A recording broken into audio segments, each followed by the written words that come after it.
أهلا بيك في عالم التطبيقات.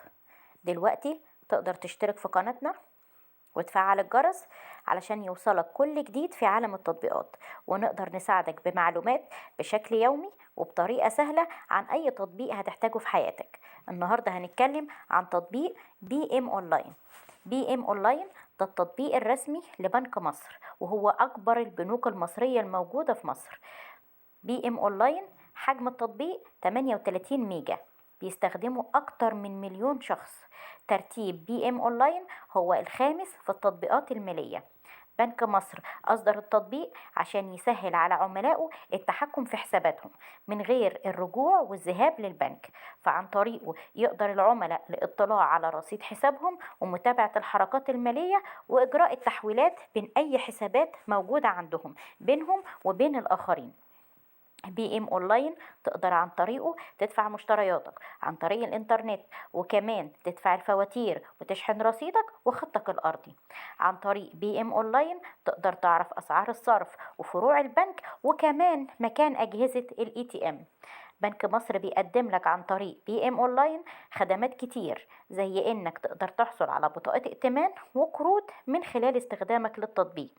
ده غير انه بيبعت لك رسائل واشعارات بيعرفك اي عملية سحب وايداع حصلت في حسابك عن طريق رسالة بتوصل لك على تليفونك الموجود على حساب البنك.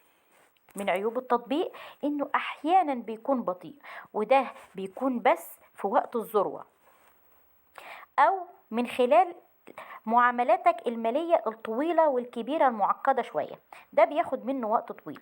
وكمان عيبه ان انت علشان تستخدمه لازم تكون متصل بالانترنت، وده عيب كبير للاماكن والناس اللي بتعيش في مكان اللي ما فيهاش انترنت.